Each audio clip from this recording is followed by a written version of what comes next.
my favorite song, Whitney.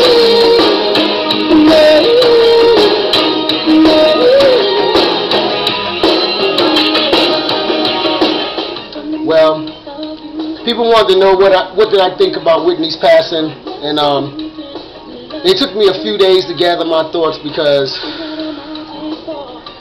I mean, we was just coming off of Sabbath, and my wife, she comes downstairs and she looking all crazy in the face, so I'm like, what's wrong with you? And she's like, did you hear?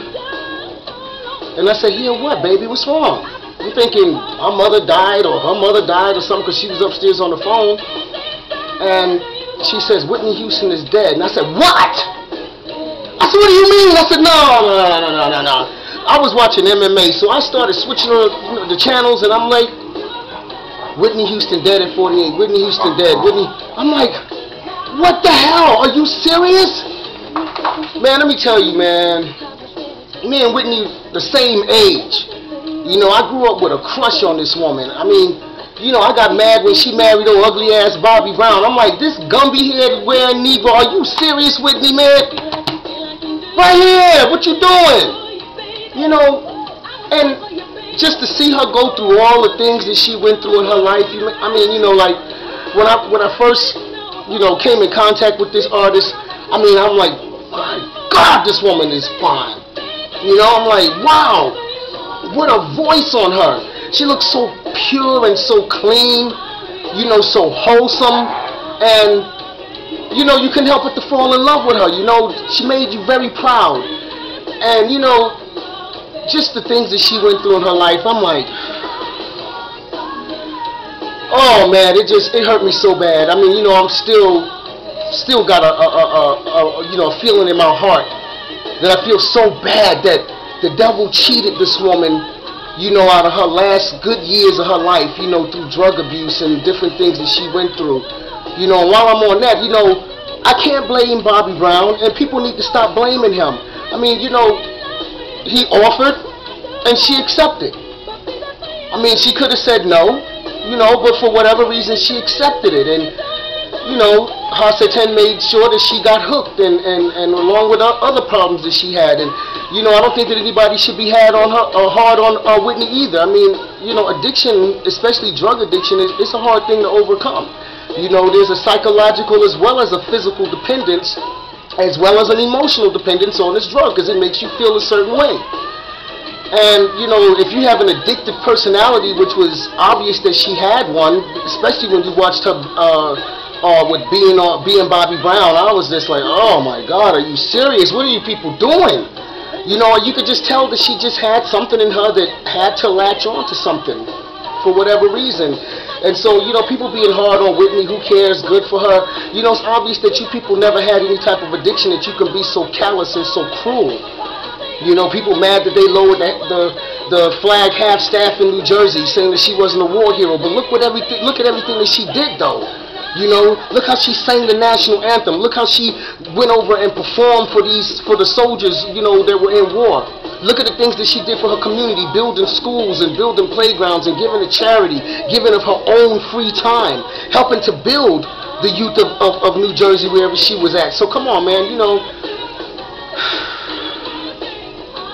I mean, I feel really bad for Bobby Christina, you know, having been a child of parents who suffer from substance abuse, and being around her, you know, she's seen how the weakness, how it weakened her parents, and you know, I just feel bad for the little girl, and I pray for her, and I hope that she gets herself together, you know. But this blaming Bobby Brown for her getting addicted to drugs is wrong. It's just dead wrong, you know.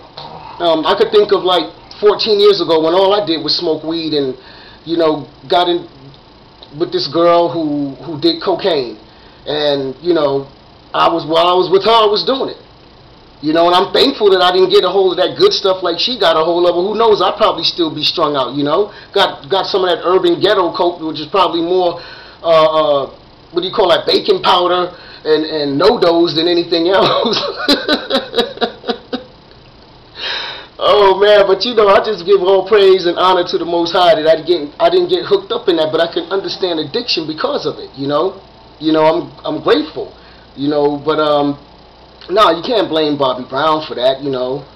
It's just a road and a path that she took for whatever reason, and you know, I'm just sorry. I'm just really sorry. That thing, it just hurts me so bad, and I wish that the outcome could have been different, and I hope that the other people that are in show business, all of the other young people that are coming up, that they, you know, they take a look at this and realize, you know, you need to get your lives together, get your lives straight, recognize who you are, you know, and stop messing around over there with them Zionist devils and Luciferian worshiping Illuminati folks, man. Leave them alone. Get up out of that stuff, you know. I mean, we need plenty of music in our community. You know, why you ain't making no music for our community? We need uplifting songs that we can replace with the secular songs, you know.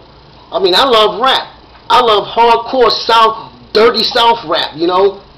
And we need some brethren that can make some music that will have us where we don't have to continue to go back and listen to these demons, you know, because they got the right sound or they got what we're looking for. So, you know, that's my thoughts on Whitney. I mean, you know, I loved her.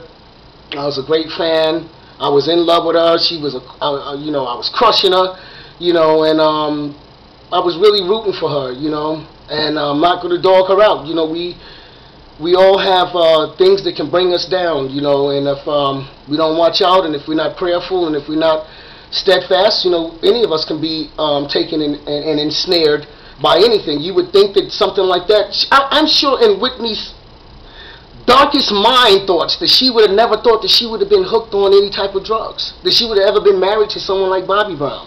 I'm sure in all of ridiculous and crazy thoughts, she would have never thought that she can end up like that. So, I mean, that's why, you know, I'm like, who are you? Who are you to pass judgment and throw stones? You know, you have your thing and she had hers, you know.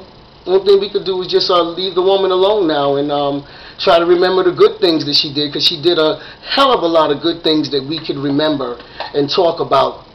So many hits that she put out that were touching and that were real and that were deep and genuine. So let's just reminisce on the good things about Whitney. I don't want to see no pictures of her when she was going through her issues and dealing with that. I don't want to see her asking for where's the receipt. You know, I mean, come on, we know that that stuff was crazy. Let's look at the things that she did as when she was positive. All right, that's all I have to say about it. And leave Bobby Brown alone. Peace.